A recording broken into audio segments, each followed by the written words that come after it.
Happy Friday morning to you, everyone. Welcome back to Morning Musings. My name is Don K. Preston. I am the president of Preterist Research Institute of Ardmore, Oklahoma. And this is video number 11 in our review and refutation of the book by Dr. Kenneth Gentry entitled, Have We Missed the Second Coming? This book is ostensibly a refutation of the view of true preterism, full preterism, covenant eschatology, if you please. And we began in our last video last Friday, an examination of Kenneth Gentry's comments on Matthew 24 and 25, which he insists is talking about two different things. The fall of Jerusalem in AD 70, which Kenneth Gentry admits occurs at the end of the Old Covenant age in AD 70, the coming of the Lord in AD 70. But then he insists that Jesus also talked about the end of human history, the literal end of time as we know it. Now, what you have to understand is the basic presupposition that underlies, serves as the ground and the foundation for Dr. Gentry's claims and for his attempt at exegesis of Matthew chapter 24 and 25. Now, he insists that the disciples were asking about the end of the world, the end of human history. The question is, would that have been in the mind of the apostles when Jesus, pointing to the temple, said, "Do you not see all of these things? The time is coming in which not one stone will left standing on top of another." Listen to Dr. Gentry as he says, quote, "We must bear in mind that the disciples originally think that Jesus' prophecy of the destruction of the temple, Matthew 24 verse 2, requires the simultaneous conclusion to history. My question is, where's the proof that the disciples would link and connect the fall of that temple with the end of human history? I posed the question in the last video. Did the disciples know, were they aware that the first temple, the Solomonic temple, had been destroyed in 586 BC? Well, of course they knew that.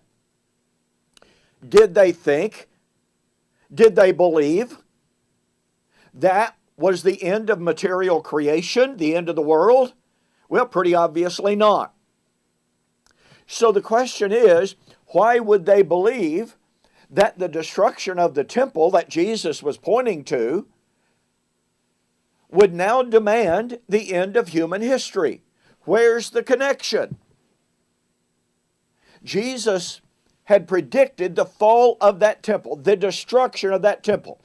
Notice the disciples ask, what should be the sign of your parousia, your presence, and of the end of the age?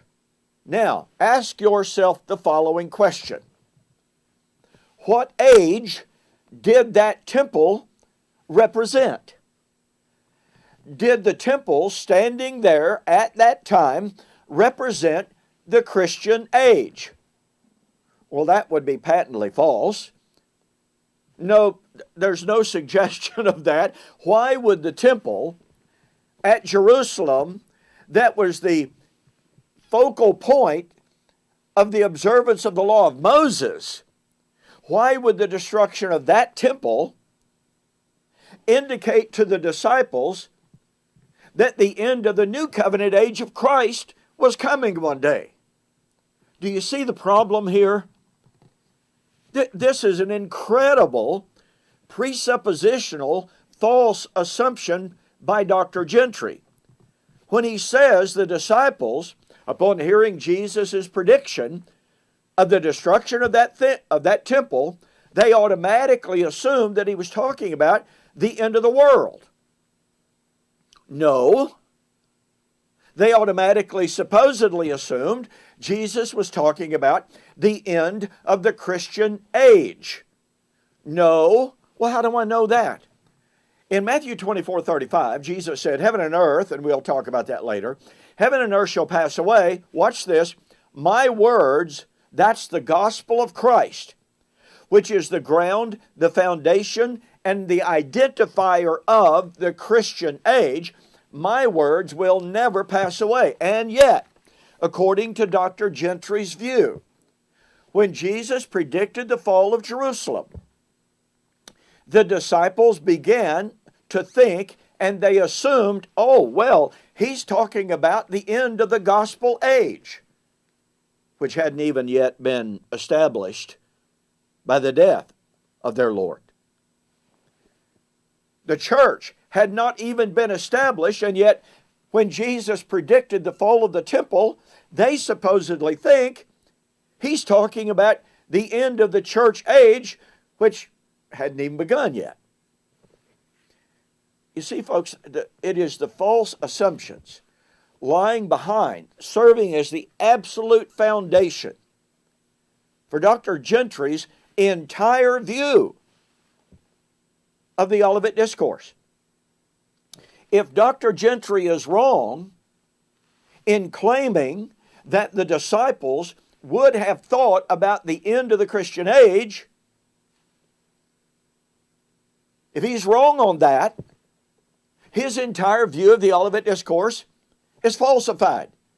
They could not have been thinking of the end of the Christian age because the Christian age has no end. You see, that's simple and that's powerful. Dr. Gentry's entire position is based upon his view that the disciples, when Jesus predicted the destruction of the temple, automatically thought he was talking about the end of time. And yet, as we've already seen, when the temple was destroyed in 586, time did not end, and those disciples knew that. Why, therefore, would those disciples have automatically jumped to the conclusion that this time, that this destruction would demand the end of the world? There is no logic, there's no reason, and there's no exegetical support for such a view. Dr. Gentry's entire interpretive approach to the Olivet Discourse is based upon false assumptions. And it's kind of like the psalmist said in Psalms chapter 11. If the foundations be destroyed, what happens? Then the house falls, to paraphrase. The foundation of Kenneth Gentry's view of the Olivet Discourse, the foundation is rotten and false. Therefore, his view of Matthew 24 is false. Therefore, his attack, his attempt to refute true preterism, is likewise false. Now, let me urge you to get a copy of my book, The Resurrection of Daniel, chapter 12 and verse 2, Future or Fulfilled. In this book, I have a tremendous amount of material exposing additional presuppositions, false presuppositions of Dr. Gentry and the entire dominionist world, including Gary DeMar, Joel McDermott, as well as the amillennial world and the dispensational world. You will be absolutely stunned to see how weak, how faulty, and how false the foundation of those futuristic views really is. So go to my website, donkpreston.com or BibleProphecy.com. Order the book, The Resurrection of Daniel, chapter 12, verse 2, Future or Fulfilled. Order the book. Send me a note telling me you saw the offer on YouTube or Facebook, and I'll refund your shipping, and that will save you $5. Hey, thank you so much for joining me for this morning's Morning Musings. Hope you have an absolutely fantastic weekend.